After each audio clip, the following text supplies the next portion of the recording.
জানিয়ে দিয়েছিল ও ফারিস্তা জিবরাইল আর দেরি করো না তাড়াতাড়ি করে চলে যাও জিবরাইল আমার হাবিবকে গিয়ে জানিয়ে দাও আমার হাবিব জোহরের নামাজটা যেভাবে আদায় করেছে আসরের নামাজ আমার হাবিব যেন ওইভাবে না আদায় করে। আচ্ছা কুরাইশরা যে এই চিন্তা ভাবনা করেছে মুসলমানদের উপরে হামলা করা হবে, এই খবরটা মুসলমানদের কাছে কি এসেছিল? মুসলমানরা কি জানতেন না? কিন্তু খবরটা জানেন যিনি তিনি কে? আল্লাহ। আল্লাহ জিবরাইলকে দিয়ে বলে দিলেন জিবরাইল আমার হাবিবের কাছে যে সংবাদটা জানিয়ে দেন, খবরটা দিয়ে দেন আমার হাবিব যেভাবে জোহর পড়েছে আসরটা যেন ওইভাবে না পড়ে। জোহরের নামাজটা তো নবী সমস্ত সাহাবাদের একসঙ্গে নিয়ে আদায় করেছেন।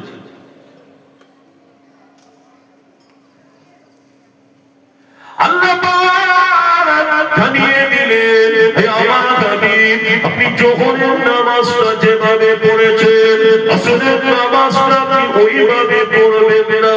আপনি আসরের নামাজের স্টাইলটাকে চেঞ্জ করে ফেলেন, আপনি নামাজের স্টাইলটাকে চেঞ্জ করে ফেলেন। আপনি জোহরের নামাজ সমস্ত সাহাবীদের একসঙ্গে নিয়ে পড়েছিলেন, কিন্তু আপনি আসরের নামাজ সমস্ত সাহাবীদের একসঙ্গে নিয়ে পড়বেন না। আপনার অনেক সাহাবী তারা নামাজ পড়বে। জানিয়ে দিয়েছিলেন হাবিব আর অনেক সাহাবী তারা পাহারাদার হয়ে যাবে।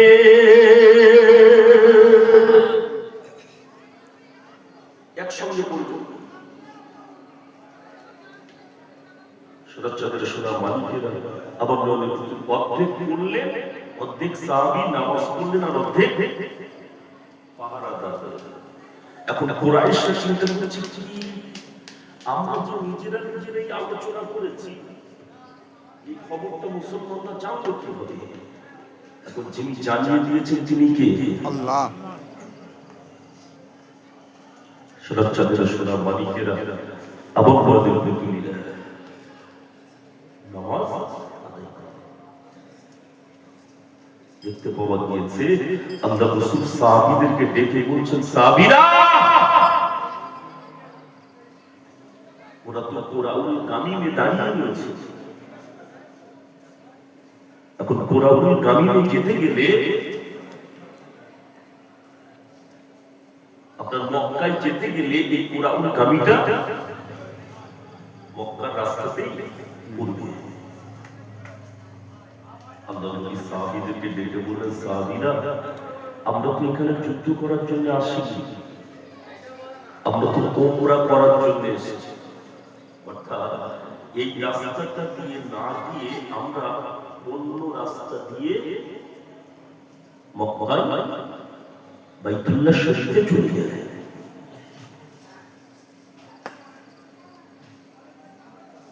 এখন ওই রাস্তাটা দিয়ে না গিয়ে অন্য রাস্তা দিয়ে যাচ্ছে। যেতে যেতে যেতে যেতে হুদাইবিয়া নামীয় জায়গাতে চলে এসেছে।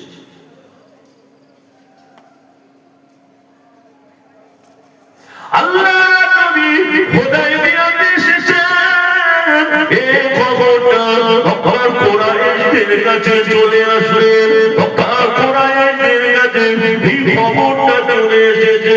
মক্কার কুরাইশরা সঙ্গে সঙ্গে একটা পরিকার ডাকাইতে সবাই এক জায়গাতে জড়ো হয়ে গেল। মুহাম্মদ সাল্লাল্লাহু আলাইহি ওয়াসাল্লাম সঙ্গীদেরকে নিয়ে হুদাইবিয়াতে অবস্থান করেছে। হুদাইবিয়ায় অবস্থান করেছে। এখন কোন প্রকারে মুহাম্মদ সাল্লাল্লাহু আলাইহি ওয়াসাল্লামকে মক্কায় ঢুকতে দেওয়া যাবে না। এখন আটকাতে হবে। কিভাবে আটকানো হবে? একজনকে পাঠানো হবে। দেখতে পাওয়া গেল বনু খুজা গোত্রের প্রধান নাম হলো তার বুদাইল ইবনে ওয়ারাকা। এই বুদাইল ইবনে ওয়ারাকাকে পাঠানো হয়েছে। বুদাইল ইবনে ওয়ারাকা এসে আল্লাহর নবীকে বললেন, মুহাম্মদ ফিরে চলে যা, এখান থেকে ফিরে চলে যা, কাবাতে যাবেন না, বাইতুল্লাহ শরীফে যাবেন না। আল্লাহর নবী বললেন, আমি তো উমরা করার জন্য এসেছি, আমাকে একটু উমরা করার সুযোগ করে দেন। আমি তো যুদ্ধ করার জন্য আসেছি। আল্লাহর নবী, আখিরি নবী, নূর নবী জনাবে মুহাম্মদ রাসূলুল্লাহ সাল্লাল্লাহু আলাইহি ওয়াসাল্লাম বুদাইল ইবনে ওয়ারাকাকে বলেছিলেন, হে বুদাইল ইবনে ওয়ারাকা, আমি তো উমরা করার জন্য এসেছি, আমাকে একটু উমরা করতে দাও। বুদাইল ইবনে ওয়ারাকা বলে, হবে না, অনেক কথাবার্তা বলে বুদাইল ইবনে ওয়ারাকা ফিরে চলে আসলেন। কুরাইশদের কাছে এসে বললেন, মুহাম্মদ সাল্লাল্লাহু আলাইহি ওয়াসাল্লাম সাথী সঙ্গীদেরকে নিয়ে মুহাম্মদ সাল্লাল্লাহু আলাইহি ওয়াসাল্লাম সাথী সঙ্গীদেরকে নিয়ে ফিরে যাবে না।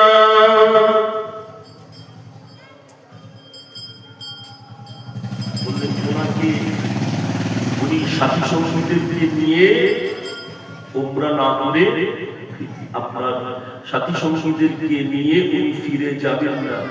উনি বারবারই বলছেন উমরা করার জন্য একটু ওনাকে বাইতুল্লাহ শরীফে ঢুকতে দেওয়ার কথা বলছেন। মক্কার কুরাইশ লিডাররা বললেন, না, হবে না, আরেকজনকে দরকার করে পাঠাতে হবে। এবারে পাঠানো হচ্ছে উরওয়া ইবনে মাসউদকে।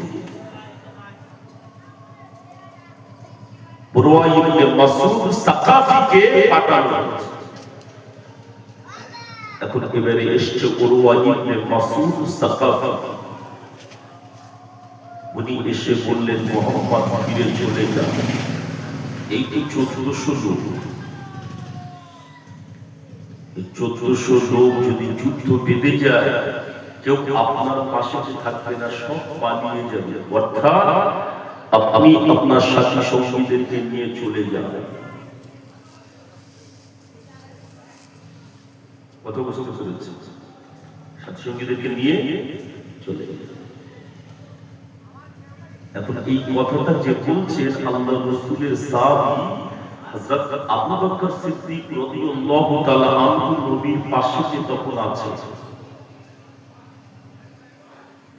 উরওয়া ইবনে মাসউদ সাকাফি এসে কি বললে, যে মুহাম্মদ সাল্লাল্লাহু আলাইহি ওয়াসাল্লাম এরা আপনাকে ফেলে রেখে দিয়ে চলে যাবে, এরা আপনার পাশে কেউ থাকবে না।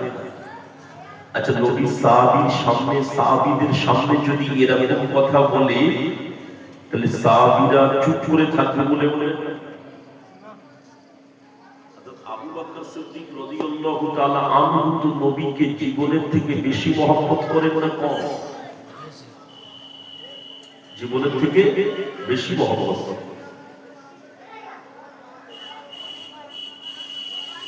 আল্লাহর সাহাবী হযরত আবু বকর সিদ্দিক রাদিয়াল্লাহু তাআলা আনহু উনি নরম মানুষ, বড় মানুষ।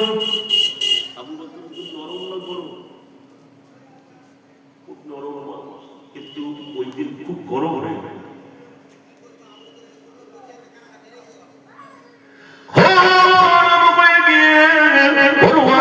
মাসউদ সাকাফিকে বলেছিলেন, তুই জানিস না আমরা আমাদের নবীকে জীবনের থেকে বেশি ভালোবাসি।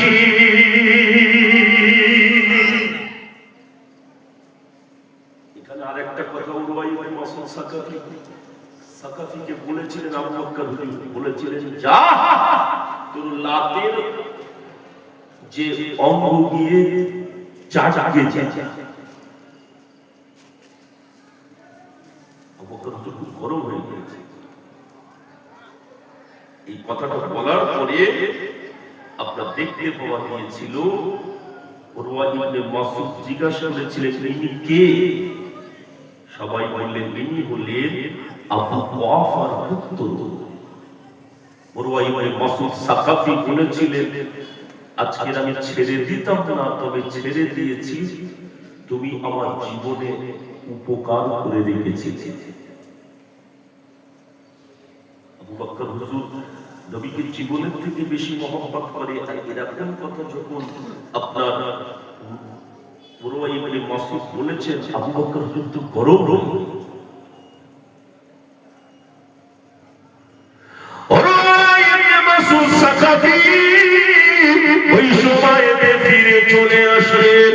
উরওয়া ইবনে মাসউদ সাকাফি আমার নবী পাকের মুখে দাড়ি ধরলেন, আমার নবী পাকের মুখে দাড়ি ধরে বলতে লাগলেন মুহাম্মদ চলে যান, মক্কায় ঢুকবেন না, আপনি মদিনায় ফিরে চলে যান। উরওয়া ইবনে মাসউদ সাকাফি যখন আমার নবীর মুখটাকে ধরে দাড়িটাকে ধরে বারবার হাত দিয়ে আমার নবীকে এইভাবে বলছিলেন মুহাম্মদ আপনি ফিরে চলে যান। ওই সময়ে আমার নবী পাকের সাহাবী ওই জায়গাতে ছিলেন। ওই সাহাবীটি আর সহ্য করতে পারেন না, ওই সাহাবীটি গরম হয়ে গেল।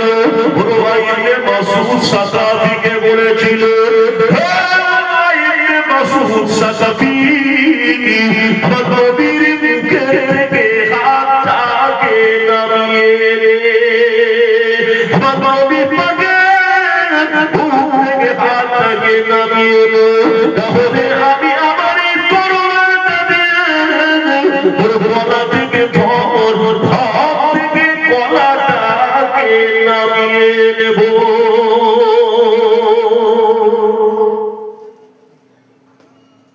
উরওয়া ইবনে মাসউদ সাকাফি যখন নবীর মুখটাকে ধরে দাড়িটা ধরে বলছিলেন মুহাম্মদ ফিরে চলে যা, নবী পাক সাল্লাল্লাহু আলাইহি ওয়াসাল্লামের একজন সাহাবী ওখানে ছিলেন।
সোনার চাঁদের সোনা মানিকেরা